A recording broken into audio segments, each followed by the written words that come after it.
Stiamo parlando di bambini e il collegamento è immediato agli insegnanti. La precarietà nell'insegnamento non aiuta, anzi non solo i costi sono più importanti ma anche non sono garanzia assolutamente di qualità nel servizio della formazione dei minori. Abbiamo degli insegnanti, prego, con chi parliamo? Allora, Marilena Formilan, io sono un'insegnante precaria, parlo a nome del coordinamento precari della FLC CGL di Padova. Parliamo intanto in senso generale e poi andiamo nello specifico. Noi contestiamo un provvedimento che secondo la vostra opinione ci dovrebbe favorire. Io parlo della buona scuola, se ne è parlato, si continua a parlare molto di questo, che porterebbe al reclutamento di una cifra molto importante, 150.000 precari. Ma vengono imposte delle condizioni veramente inaccettabili. Innanzitutto viene soppressa una contrattazione sindacale, aumenta a dismisura il potere dirigenziale, limitando poi tutto il processo della didattica, quindi la libertà di insegnamento.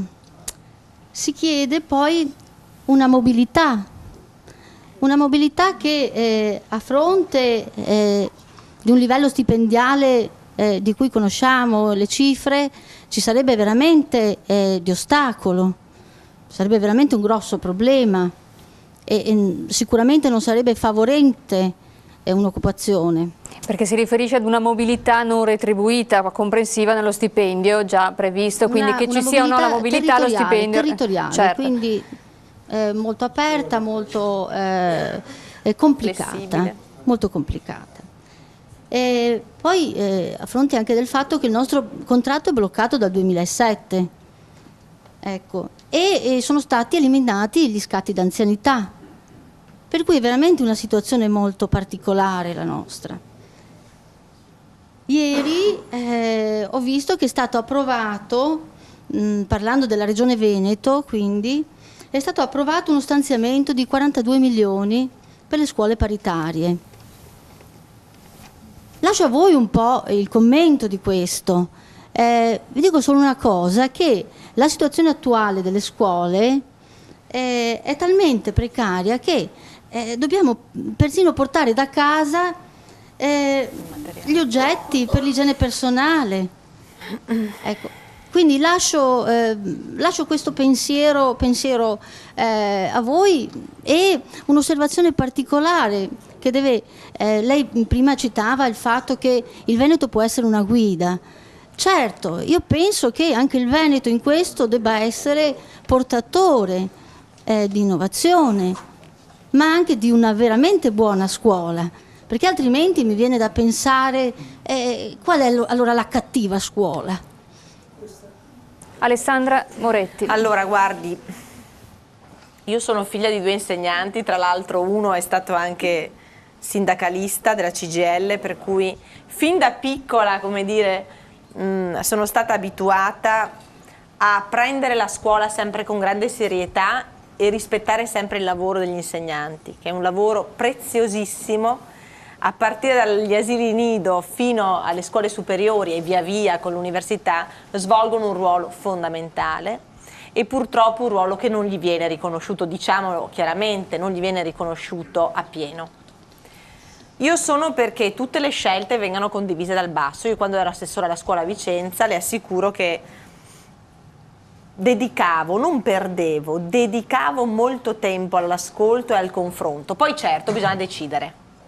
Cioè ci si confronta, noi poi il Partito Democratico lo fa spesso, poi ci deve essere qualcuno che decide, quello cioè che ha la responsabilità anche di sbagliare, assumendosi, come dire, le conseguenze di scelte che magari non vengono ritenute adeguate.